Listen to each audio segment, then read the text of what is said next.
Hello viewers, welcome to MS cooking. MS কুকিংয়ে আপনাদের সবাইকে স্বাগত।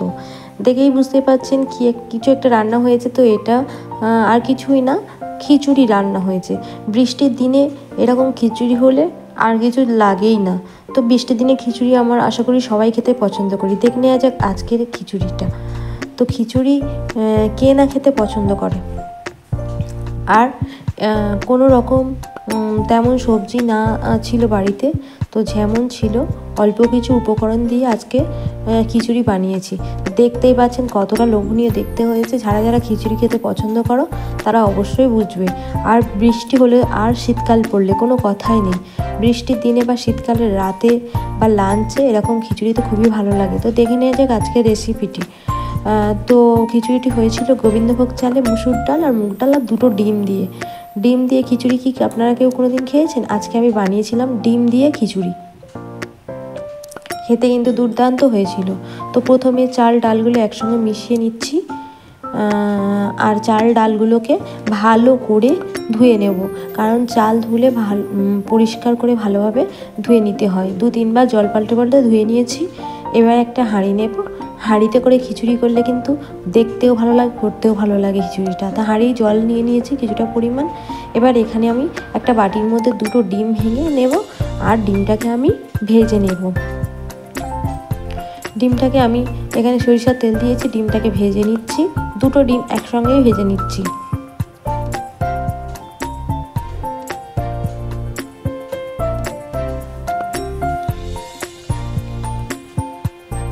তো ডিমটা এখানে আমার ঝুড়ো ঝুড়ো করে ভেজে নেওয়া হয়ে গেছে। এবার যে হাঁড়িটায় জল রেখেছিলাম জলটা ফুটছে। এবার চাল আর ডালটাই ভিজিয়ে রাখা ছিল, ধুয়ে ভালো করে সেই চাল আর ডালটা আমি ঢেলে দিচ্ছি হাঁড়ির মধ্যে।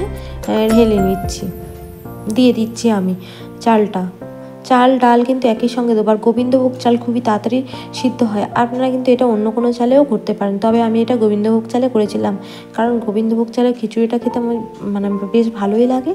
আর গোবিন্দভোগ চালের একটা আলাদা সেন্ট পাওয়া যায়, সুগন্ধ আছে একটা চালে। তবে অন্য কোনো চালেও করে নিতে পারো। তো ডিমটা একটু ভালো করে ভেজে নিয়েছি, কারণ এটা খিচুড়ির মধ্যে দিলে দেওয়া হবে, তো তাই জন্য একটু ডিমটা কড়া করে ভেজে নেওয়া হয়েছে। তো এখানে আবারও তেল দিচ্ছি, দিয়ে ঘরে কিছু সবজি ছিল, যে সবজি ছিল এখানে কুমড়ো আলু আর বটবটি ছিল। তো আমি কুমড়ো আলু বটবটিগুলোকে একটুখানি ভাজা করে নেব, কারণ একটু ভাজা করে খিচুড়িতে দিলে বেশ ভালোই লাগে। আর খিচুড়ির টেস্টটা একটু স্বাদেও বেড়ে যায়। তো এখানে আমি যা সবজি ছিল, বাড়িতে যদি অন্য কোনো সবজি থাকে দিতে চান দিতে অবশ্যই পারেন। তো বাড়িতে এরকম এই অল্পই সবজি ছিল, তাই জন্য আমি এই সবজিটুকুই দিলাম। এবার কড়াইয়ের মধ্যে আমি তেল নিয়ে নিয়েছি, তার মধ্যে আমি পেঁয়াজ কুচনো দিয়ে দেব। তো পেঁয়াজ কুচনো দিয়ে দেব, পেঁয়াজটাকে ভালো করে ভাজবো। পেঁয়াজটা ভাজতে আমি দিয়ে দেব টমেটো কুচি দিয়ে দিয়েছি, একটা টমেটোর হাফ দিয়েছি। তো টমেটোটার পেঁয়াজটা ভাজা করে নেব একটু নুন দিয়ে, কারণ নুন দিলে তাড়াতাড়ি টমেটোটা গলা হয়ে যায়। তো এবার গুঁড়ো মশলা অ্যাড করব। এখানে দিয়ে দেব হলুদের গুঁড়ো দিয়ে দিয়েছি 1 টিস্পুন, আর 1 টিস্পুন দিয়েছি লঙ্কার গুঁড়ো।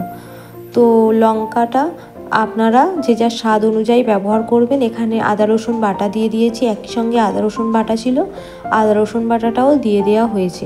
দিয়ে ভালো করে মশলাটা কষিয়ে নিতে হবে।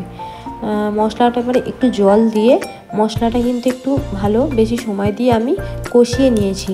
কারণ মশলাটা ভালো করে না কষালে যে আদা রসুনের একটা গন্ধ থেকে যায় কাঁচা, তাই জন্য মশলাটা ভালোভাবে কষাতে হবে। আমি এখানে জিরে গুঁড়ো দিয়ে দিয়েছি 1 টিস্পুন মতো, দিয়ে আবারও মশলাটা কষিয়ে নেব। এবারে আমার মশলাটা মোটামুটি কষানো হয়ে গেছে, এই রকম তেল ছেড়ে গেছে। এবার আমি হাঁড়ির দিকে লক্ষ্য দেব। এবার চালটা এরকম আধা সিদ্ধ হয়ে যাবে, তার মধ্যে আমি যে ভেজে রাখা সবজিগুলো ছিল সবজিগুলোকে দিয়ে দেব। সমস্ত সবজিগুলো দিলে একটা কালারফুল দেখতে চলে আসবে লুকটা। আর খিচুড়ি কে কে পছন্দ করো খেতে অবশ্যই কমেন্ট করে বলবেন যে খিচুড়ি কার ভালো লাগে। এবারে যখন সবজি দেওয়ার একটু পরে আমি যে মশলাটা কষিয়ে রেখেছিলাম সেই মশলাটাও দিয়ে দেব। আর এই মশলাটা দিলে খিচুড়ির কালারটা একেবারে চেঞ্জ হয়ে যাবে।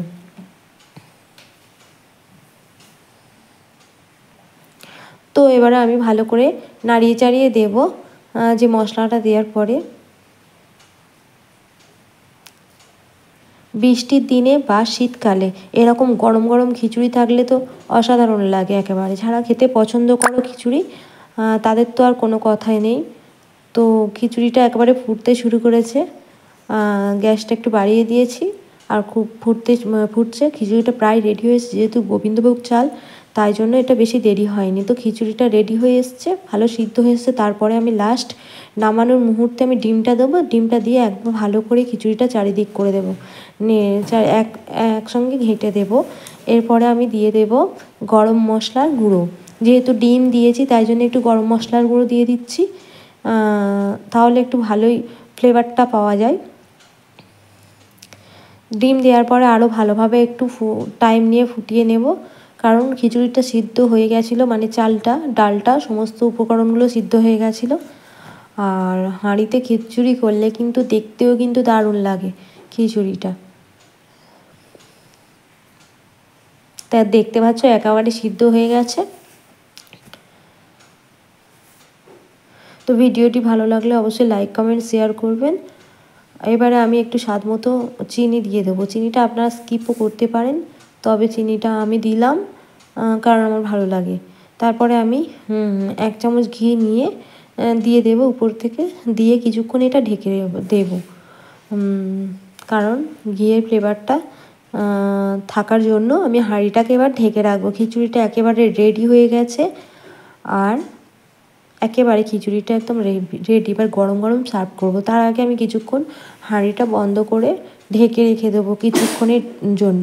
তারপরে কিছুক্ষণ রাখার পরে আমি এই গরম গরম খিচুড়িটা সার্ভ করব সবাইয়ের মধ্যে। তো দেখতে পাচ্ছ কতটা দারুণ লোভনীয় হয়েছে খেতে, আর দেখতে যতটা দারুণ হয়েছে খেতে কিন্তু তার থেকে অনেকটাই ভালো লেগেছিল। তো ভিডিওটি ভালো লাগলে লাইক কমেন্ট শেয়ার করবেন, আর চ্যানেলটিকে সাবস্ক্রাইব করার অনুরোধ রইল। আর